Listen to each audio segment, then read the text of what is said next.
हाय नमस्कार बच्चों, राजस्थान कक्षा 8वीं का यहाँ पर हम आप सभी के लिए पेपर लेके आ चुके हैं जो कि 3 अप्रैल 2024 का बिल्कुल रियलिस्टिक पेपर है। हूबहू पेपर बच्चों यही आने वाला है। 3 अप्रैल के दिन यह असली पेपर हम आप सभी के लिए लेके आए हैं। एक एक प्रश्न हम विथ 100% सॉल्यूशन बताएंगे। सारे के सारे क्वेश्चन आप सभी को जो है इसमें से आप सभी को देखने के लिए मिलेंगे, तो आप वीडियो को कंप्लीट 100% देखिएगा। अगर आपने पूरे साल बिल्कुल भी पढ़ाई नहीं की है और फिर भी अगर आपके मार्क्स अच्छे चाहिए, आपको 80 में से 80, तो 80 में से 80 मार्क्स लाने के लिए आप इस वीडियो को, इस पेपर को पूरा देखिएगा। आपके पूरे में से पूरे मार्क्स जो है आ जाने वाला है। सबसे पहले आप सभी के वस्तुनिष्ठ प्रश्न आने वाला है। पहला क्वेश्चन आप सभी का, पहला प्रश्न गाइस आप सभी के इस प्रकार से आने वाला है कि 5 मित्रों ने शाम को कितने बजे चलने की योजना बनाई। 5 मित्रों ने शाम को कितने बजे चलने की योजना बनाई, ये आपके पाठ में से क्वेश्चन पूछा गया है। तो इसका राइट आंसर हो जाएगा गाइस ब, 4 मित्रों ने, क्या है 4 बजे, सॉरी इसका बिल्कुल राइट आंसर क्या हो जाएगा ब 4 बजे, ठीक है ये वाला, ठीक है। अब बात करते हैं आगे वाले, दीवाने संसार से किस संबंध रखते हैं। दीवाने संसार से संबंध कौन रखता है गाइस, तो इसका राइट आंसर हो जाएगा समान भाव का, समान भाव का। गाइस 100% जेन्युइन पेपर है, यही पेपर आने वाला है। आप फालतू के जेठालाल या फालतू के वीडियोस देखने में मेरे प्यारे बच्चों वक्त बर्बाद ना करो। इस वीडियो को देखने के बाद आपके 100 में से 100 मार्क्स 100% कंप्लीट है। अब अपन भी वक्त बिना कुछ गवाए अपन फटाफट से क्वेश्चन के बारे में बात करते हैं। तीसरा क्वेश्चन साथियों आप सभी का आएगा, सुदामा ने चावलों की पोटली कहाँ रखी हुई थी। सुदामा ने चावलों की जो पोटली थी वो कहाँ रखी हुई थी, कांख में, कांख में रखी हुई थी, ठीक है अ वाले में। पुडुकोट्टई जिला किस प्रदेश में है। पुडुकोट्टई जिला जो है यहाँ पर है तमिलनाडु में जो है पुडुकोट्टई जिला है।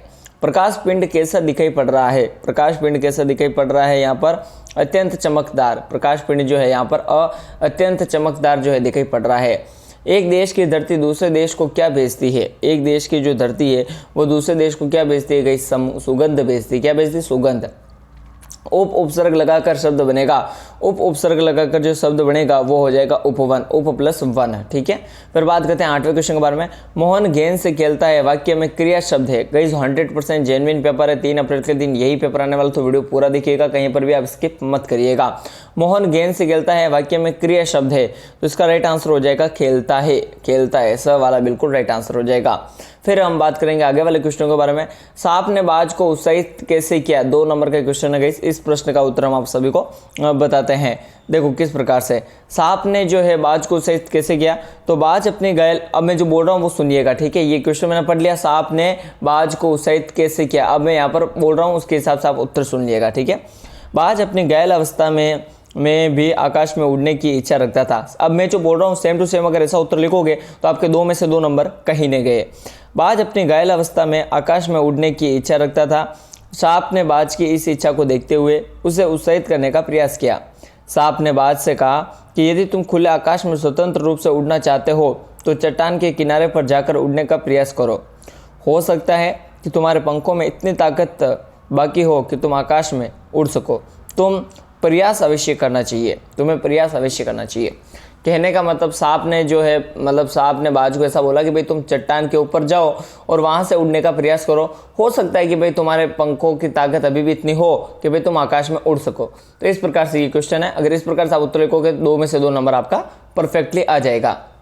अब बात करते हैं 10वें नंबर के क्वेश्चंस के बारे में, जो कि यहाँ पर आप सभी देख पा रहे होंगे। लाख की चूड़ियाँ कहानी में लेकर किसे सबसे अच्छा समझता है और क्यों, ये भी 2 नंबर का क्वेश्चन है। चलो लाख की चूड़ियाँ कहानी में यहाँ पर पूरा समझिएगा इसको। लाख की चूड़ियाँ कहानी में लेखक को सबसे अच्छा बदलू काका ही लगता है और वह उसे छोटी छोटी लाख की गोलियाँ बनाकर देता है जो हर किसी का ध्यान अपनी ओर आकृष्ट कर लेता है। वापिस से सुन लीजिएगा, लाख की चूड़ियाँ कहानी में लेखक का सबसे अच्छा क्या लगता है, बदलू काका लगता है, क्योंकि वह छोटी छोटी लाख की गोलियां बना कर देता है जो हर किसी का ध्यान अपनी ओर आकृष्ट कर लेता है। इस प्रकार से अगर लिखोगे तो 2 में से 2 नंबर पूरे आ जाएंगे। अब बच्चों की बात करते हैं अगले क्वेश्चन के बारे में, कवि ने दीवाने किसे और क्यों कहा। कवि ने दीवाने और किसे और क्यों कहा। कवि ने दीवाने देश को स्वतंत्र कराने वाले वीरों को कहा है। कवि ने उन्हें दीवाने इसलिए कहा है क्योंकि इनका प्रमुख लक्ष्य देश को स्वतंत्र करवाना था, उन्हें दुनियादारी में कुछ लेना देना नहीं था, ठीक है। तो इस प्रकार से यहाँ पर 11वें क्वेश्चन का आंसर भी हमने आप सभी को बता दिया। यह सबसे कठिन नहीं, कविता का मूल भाव लिखिए। यह सबसे कठिन नहीं, कविता का मूल भाव जो है यहाँ पर क्या है वो आप सभी को लिखना है। दूसरा है कविता का मूल भाव जिजीविषा है। क्या है? जिजीविषा। कविता में कवयित्री ने इसी की बात करते हुए आशंकाओं के बीच संभावनाओं की तलाशा है और वर्तमान समय को तर्क सहित सबसे मुश्किल समय माना है। ठीक है, ये बता दिया। इस तरीके से उत्तर लिखना है। फिर बात करते हैं आगे आने वाले क्वेश्चनों के बारे में। आगे कुछ क्वेश्चंस इस प्रकार से है, निम्नलिखित मुहावरों का अर्थ बताकर वाक्यों में प्रयोग कीजिए। अक्ल पर पत्थर पड़ना, अक्ल पर पत्थर पड़ना का इसका राइट आंसर हो जाएगा मूर्खतापूर्ण कार्य करना। क्या हो जाएगा? मूर्खतापूर्ण कार्य करना। वाक्य क्या है? क्या तुम्हारी अक्ल पर पत्थर पड़ गए हैं जो तुमने उस धोखेबाज की बातों पर विश्वास करके रुपए उधार दे दिए? ये बात हो जाएगा। फिर दूसरा वाक्य में प्रयोग करना, आकाश के तारे तोड़ना। इसका अर्थ क्या हो जाएगा? असंभव दिखने जैसे कठिन काम करना। एवरेस्ट की चोटी पर चढ़ना आकाश के तारे तोड़ने का सम्मान है। इस प्रकार से क्वेश्चन हो जाएगा।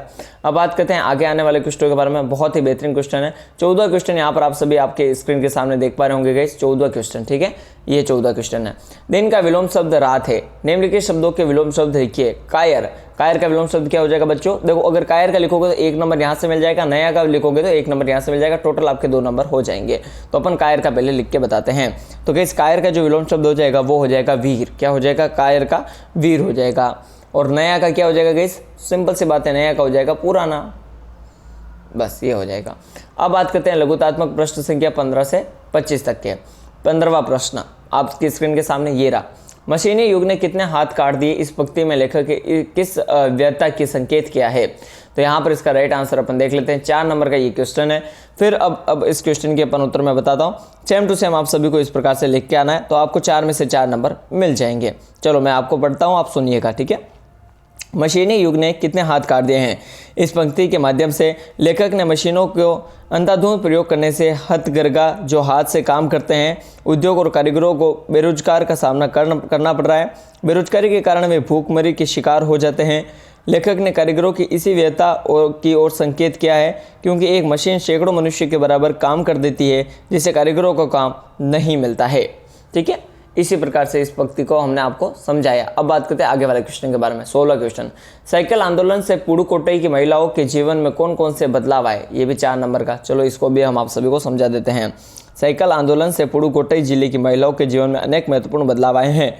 अब उन्हें बस की लंबी पंक्तियों में प्रतीक्षा नहीं करनी पड़ती है। इस आंदोलन ने महिलाओं को आत्मविश्वास प्रदान किया है। अब वे पुरुषों पर निर्भर नहीं है। इस प्रकार से इसका जो ये आंसर है वो होने वाला है कि भाई अब वो जो पुरुषों पर निर्भर है वो नहीं है। ठीक है, और साथ ही साइकिल के द्वारा अब वे अपने रोजगार एवं सम्मान का वितरण सहजतापूर्वक कर लेती है। दूसरे स्थान से सामान ढोने का कार्य भी साइकिल के माध्यम से स्वयं ही करने लगी है।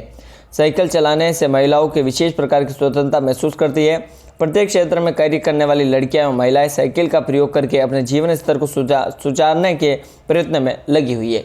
ये इस प्रकार से क्वेश्चन अगर मैं बोला वैसे लिखोगे तो 4 में से 4 नंबर आप सभी के मिल जाने वाले हैं। अब बात करते हैं यहाँ पर 17वें क्वेश्चन के बारे में। वाहन चलाते समय क्या क्या सावधानी बरतनी चाहिए? अब गाइस मैं इसका जो उत्तर बताऊंगा उस प्रकार से आप लिखोगे तो आपके 4 में से 4 नंबर कहीं नहीं गए हैं। यहाँ पर आप सभी को लगभग 4 सावधानियाँ लिखनी है। तो पहली सावधानी लिखिएगा, वाहन चलाते समय हमें सड़क पर सावधानीपूर्वक चलना चाहिए। दूसरा, दुपहिया वाहन चलाते समय हेलमेट का प्रयोग करना चाहिए। तीसरा, 4 पहिया वाहन चलाते समय हमेशा सीट बेल्ट का प्रयोग करना चाहिए। चौथा, चौराहे पर लाल बत्ती होने पर रुकना चाहिए। इस प्रकार से ये 4 के 4 संक्षेप हो चुके हैं। अब बात करते हैं 18वें क्वेश्चन के बारे में। अपने आसपास सफाई रखने के लिए आप किन बातों का ध्यान रखोगे? अब यहाँ पर इसका उत्तर मैं आप सभी को बता देता हूँ। अपने आसपास सफाई रखने के लिए निम्न बातों का हम ध्यान रखेंगे। पहला, मैं कचरा इधर उधर नहीं फेंकूंगा, हमेशा कचरा पात्र में ही कचरा डालूंगा। दूसरा, मैं साफ सफाई के प्रति लोगों को जागरूक करूंगा। तीसरा, सप्ताह में 1 दिन विद्यालय को स्वच्छ करने में योगदान दूंगा। चौथा, मैं अपने मोहल्ले तथा गाँव में लोगों की सफाई अभियान चलाने के लिए प्रेरित करूंगा। इस प्रकार से इस क्वेश्चन का अपने को आंसर देना है 18वें का। तो 4 में से 4 नंबर कहीं नहीं गए। अब बात करते हैं 19वें क्वेश्चन के बारे में। एक नंबर के सारे क्वेश्चन है, ध्यान से सुनिएगा। निम्नलिखित विशेषण शब्दों का प्रयोग करते हुए वाक्य में का निर्माण कीजिए। पहला है अच्छा, काला, सूखा और पवित्र। चलिए 19वें क्वेश्चन के बारे में बात करते हैं। अच्छा, रमेश एक अच्छा लड़का है। पहले का इस प्रकार से वाक्य का प्रयोग हो जाएगा। दूसरा, काले बादल गिर आए हैं। तीसरा, मेरे गांव में सूखा कुआं है। फिर चौथा, गंगा एक पवित्र नदी है। बस इस प्रकार से आपको आना है। अब बात करते हैं आगे 20वें क्वेश्चन के बारे में। नीचे दिए गए पद्यांश की सप्रसंग व्याख्या कीजिए। अपने को इसकी सप्रसंग व्याख्या करना है। कितनी बार महू दूध पियत भई, यह अजऊ है छोटी, तू जो कहती बल्कि बेनी जो है कि लांबी मोटी। ठीक है, ये 4 नंबर का क्वेश्चन है गाइस। इसका अपने को पद्यांश की सप्रसंग व्याख्या करनी है 20वें क्वेश्चन की। चलिए अपन इसकी सप्रसंग व्याख्या कर लेते हैं। इसमें अपन क्वेश्चन मार्क लगाते हैं। सबसे पहले आप सभी को ऊपर सप्रसंग लिखना है। मैं जैसे बोलूँगा वैसे करोगे तो सबसे अच्छा आपका काम हो जाएगा। सबसे पहले आपको सप्रसंग लिखना है ऊपर सप्रसंग, फिर आप सभी को लिखना है उसके बाद नीचे व्याख्या। क्या लिखनी है? व्याख्या। ठीक है, चलो शुरू करते हैं यहाँ पर दोनों ही पॉइंटों को देख के। ठीक है, अब आप पहले इस प्रश्न को ध्यान से देख लीजिएगा। अब मैं जो उत्तर बताऊंगा उस हिसाब से आप उत्तर ढूंढते रहिएगा। ठीक है, हाँ, सप्रसंग करना है। प्रस्तुत पद हमारी हिंदी की पाठ्य पुस्तक वसंत भाग 3 में सूरदास द्वारा रचित सूरदास के पद से अवतरित है। इसमें सूरदास जी ने कृष्ण की बाल लीला का वर्णन किया है। ठीक है, फिर व्याख्या करेंगे। सूरदास जी बताते हैं कि कृष्ण बालपन में यशोदा से पूछते हैं कि उनकी चोटी कब बढ़ेगी, यह आज तक क्यों नहीं बढ़ी। वह माँ यशोदा से शिकायत करते हैं कि तुम मुझसे कहती थी कि जैसे बलराम भैया की लंबी चोटी है मेरी भी वैसी ही हो जाएगी। मतलब श्री कुल घुमा फिरा के इस वाक्य में श्री कृष्ण जी जो है यशोदा मैया से बोल रहे हैं कि भाई मेरी चोटी कब बड़ी होगी, तुम बचपन में कहती थी कि भाई बलराम भैया के जैसे जैसे बड़ी चोटी हमारी भी होगी, तो अभी तक क्यों नहीं हुई है। तो इस प्रकार से अगर आप सप्रसंग के साथ साथ सप्रसंग में हमेशा ये लिखना है कि भाई हमारे वसंत भाग 3 से कौन से भाग से वो लिखना है। ठीक है, और ये पार्ट नंबर 3 से ये है। और उसके बाद साथ ही आप सभी को इस प्रकार से आपको सूरदास के पद अवतरित है, यहाँ से पाठ का नाम लिख के आपको इसको शुरू करना होगा। फिर 21वें क्वेश्चन के बारे में बात करते हैं। 6 है, अगर आप एक को अच्छे से मिलाओगे तो आपका काम हो जाएगा। उचित अर्थ का मिलान कर दीजिए। आपको उचित अर्थ का मिलान करना है। सबसे पहला 21वां क्वेश्चन। तो 21वें क्वेश्चन की बात की जाए तो प्रवीण में आ जाएगा गाइस कुशल। प्रवीण में क्या आ जाएगा? ये आएगा सीधा कुशल। ठीक है, फिर बात करते हैं दूसरा जग्गा। जग्गा हो जाएगा कुर्ता। जग्गा हो जाएगा, क्या हो जाएगा? कुर्ता। 1 मिनट, सबसे पहले प्रवीण हो जाएगा यहाँ से कुशल, जगह हो जाएगा कुर्ता। फिर बात करते हैं अगले क्वेश्चन के बारे में। सका हो जाएगा मित्र। सका हो जाएगा मित्र। फिर चौथे की बात की जाए तो जात। जात हो जाएगा जाति। जात हो जाएगा जाति। फिर 5वें की बात करें तो 5वें में सुमिरण। सुमिरण क्या हो जाएगा गाइस? सुमिरण हो जाएगा स्मरण। 5वें में सुमिरण हो जाएगा स्मरण। फिर तली की बात करें तो तली में हो जाएगा नीचे। तली में हो जाएगा ये नीचे।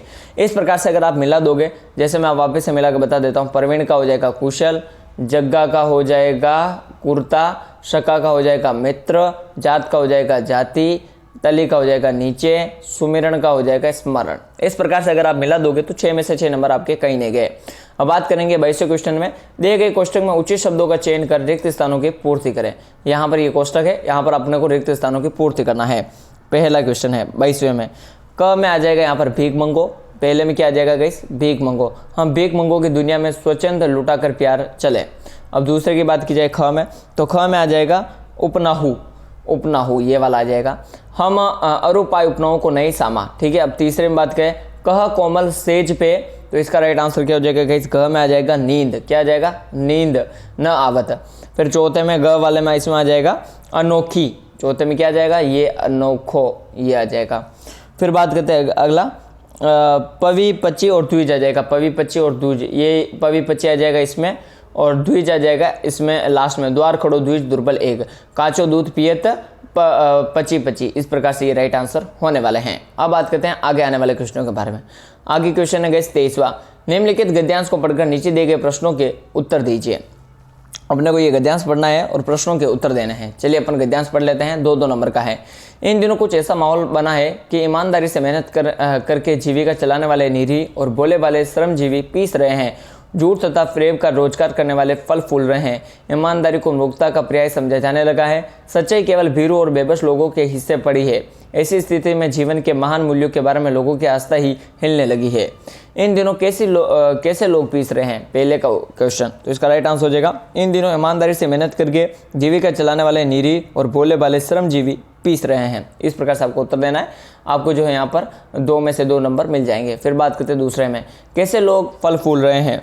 झूठे तथा फ्रेब रोजगार करने वाले फल फूल रहे हैं। ठीक है, अब फिर बात करते हैं आगे वाले क्वेश्चन के बारे में। ईमानदारी को किसका पर्याय समझा जाने लगा है? ईमानदारी को मूर्खता का पर्याय समझा जाने लगा है। फिर बात करते हैं चौथे क्वेश्चन के बारे में। नीचे लिखे शब्दों के विलोम शब्द गद्यांश में ढूंढकर लिखिए। इसका है सच का झूठ हो जाएगा और रोजगार का बेरोजगार हो जाएगा, इस प्रकार से। अब बात करते हैं यहाँ पर 24वें क्वेश्चन के बारे में। अपने को महिपाल मानते हुए अस्वस्थता के कारण अपने प्रधानाध्यापक को अवकाश हेतु प्रार्थना पत्र लिखिए 8 नंबर का। कई सब मैं जो जैसे बताता हूँ अगर वैसे वैसे अगर आप प्रार्थना पत्र लिखोगे तो आपके 8 में से 8 नंबर आ जाएंगे। फिर अथवा वाला यही क्वेश्चन है कि वायु प्रदूषण पर पात्रों को चयन करते हुए सवाल लिखिए। अपन दोनों को ही क्वेश्चन हम आपको बताएंगे आंसर, आपका जो मर्जी हो वो आप कर दीजिएगा। तो अपन पहले वाले का बताते हैं सबसे पहले, ठीक है। मैं बोलता हूँ, आप सुनिएगा, ठीक है। सेवा में श्रीमान प्रधानाध्यापक, आदर्श विद्या मंदिर, जोधपुर, ठीक है। इस प्रकार से आपको लिखना है। मान्यवर, सविनय निवेदन है कि अस्वस्थतावश में दिनांक 22 जो भी अपन तारीख है वो आप लिख सकते हो, 22/3/2024 को विद्यालय आने में असमर्थ हूँ, अतः आपसे अनुरोध है कि मुझे एक दिन का अवकाश प्रदान करने की कृपया करें। मैं आपका सदैव आभारी रहूँगा। दिनांक 22/2/2024, आपका आज्ञाकारी शिष्य महिपाल, कक्षा 8। इस प्रकार से लिखोगे तो 8 में से 8 नंबर आप सभी के आ जाएंगे। अब वायु प्रदूषण पे अपन संवाद करके बताते हैं, ठीक है। अब ये सुनिएगा, ठीक है। सबसे पहले अरुण, अगर देखो गाइस मैं जल्दी बोल रहा हूँ, फास्ट बोल रहा हूँ, अगर आपको समझ में नहीं आ रहा तो आप वीडियो को रिपीटेड कर लीजिएगा, वीडियो को वापस देख लीजिएगा, क्योंकि वीडियो आपके लिए बहुत काम का है। अथवा वाला देखिएगा। अरुण, सोमेश आजकल तो सांस लेना भी दुभर हो गया है। सोमेश, हाँ अरुण, हवा में इतना प्रदूषण है क्या ही बताऊं। अरुण, लोग विकास के नाम पर अपने लाभ के लिए वायु को कितना प्रदूषित कर रहे हैं। सोमेश, पर क्या फ़ायदा ऐसे विकास और लाभ का जो शुद्ध वायु ही नहीं ले पाएंगे और प्रदूषित वायु से अपने आप को सांस लायक भी नहीं रख पाएंगे। अरुण, हाँ सबको पता है जिंदा रखने के लिए वायु की आवश्यकता होती है, इसी कारण हम सांस ले पाते हैं, लेकिन इंसान लालच अंधा होकर ऐसा काम कर रहा है। सोमेश, तुम्हें पता है अरुण, हर वर्ष हमारे देश में 13 लाख से वायु प्रदूषण के कारण मृत्यु होती है। अरुण, बढ़ती हुई आबादी और उसके ऊपर उड़ता औद्योगिकरण, यही तो कारण है वायु प्रदूषण के। चौथा, फिर आगे मतलब सोमेश बोलता है, वायु प्रदूषण का प्रभाव सिर्फ इंसानों पर ही नहीं, जीव जंतु वनस्पति पर भी पड़ता है। इसकी वजह से कई जीव जंतु और वनस्पति की प्रजातियों की कमी आई है। अरुण, हाँ, और इसकी वजह से पर्यावरण असंतुलित हो जाता है। सोमेश, सही कह रहे हो अरुण, इससे निपटने के लिए सख्त कानून की आवश्यकता है, वही निजी स्तर पर यह कदम उठाना चाहिए। ये इस प्रकार से पूरा राइट आंसर हो जाएगा। फिर बात करते हैं अगले क्वेश्चन के बारे में, 25वें के बारे में। निम्नलिखित में से किसी एक विषय पर निबंध लिखिए, ठीक है। अब इस प्रकार से आपको सवाल लिखना है, मैंने बोला वैसा, तो 8 में से 8 नंबर आप सभी को मिल जाएगा। अब यहाँ पर मैं निबंध में आप सभी को बताऊंगा, वैसा लिखोगे तो 8 में से 8 नंबर आपके आ जाएंगे, कहीं पे भी बाहर नहीं जाएंगे। विद्यालयों का वार्षिक उत्सव, गणतंत्र दिवस, होली, युवाओं में इंटरनेट का बढ़ता प्रचलन, ठीक है। तो यहाँ पर मैं आप सभी को बता देता हूँ कि ये 25वां और लास्ट क्वेश्चन है, तो अपन इसको अच्छे से करते हैं। सबसे पहले देखो इसके तो बहुत सारे हैं, अपन किसी एक को अपन करने वाले हैं, ठीक है। चलो अपन पहला करते हैं। किस पे कर रहे हैं, देखो विद्यालयों का वार्षिक उत्सव, गणतंत्र दिवस, विद्यालयों का वार्षिक उत्सव पे ही करते हैं, यहाँ पे ये वाले पे, ठीक है। चलो अपन पढ़ना शुरू करते हैं। विद्यालयों का वार्षिक, सबसे पहले आपको लिखनी है प्रस्तावना। सबसे पहले क्या लिखनी है, प्रस्तावना। सभी विद्यालयों में विभिन्न प्रतियोगिताएं चलती रहती हैं। इन प्रतियोगिता में विजेता छात्र छात्राओं को पुरस्कार प्रदान करने, छात्र छात्राओं में सामाजिक का विकास करने उद्देश्य में विद्यालय में वार्षिक का आयोजन किया जाता है। उत्सव की तैयारियां, 1 जनवरी को प्रार्थना प्रधानाध्यापक जी ने घोषणा की।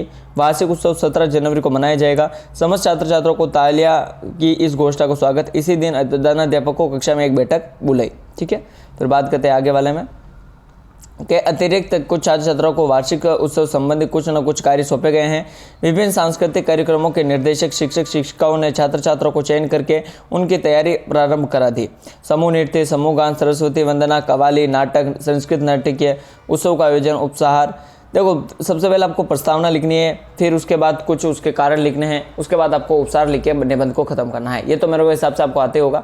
मुझे यहाँ पर ये ज़्यादा समझाऊंगा तो ज़्यादा वक्त भी लग जाएगा और टाइम भी ज़्यादा खर्च हो जाएगा, इसलिए मैं कम टाइम में आप सभी को जो ये समझाने की कोशिश कर रहा हूँ। तो ये रहा गाइस कक्षा 8वीं हिंदी विषय का एकदम रियलिस्टिक पेपर, हूबहू पेपर, 100% जेन्युइन पेपर है गाइस। यही पेपर जो आप सभी की परीक्षाओं में आने वाला है, यानी 3 अप्रैल के दिन यही पेपर देखने के लिए मिलेगा। वीडियो पसंद आए तो वीडियो को लाइक जरूर से करें, चैनल पर नए तो चैनल को सब्सक्राइब जरूर से करें, साथ ही इस वीडियो को अपने साथियों के साथ ज़्यादा से ज़्यादा शेयर करें। तब तक के लिए जय हिंद, भारत माता की जय साथियों।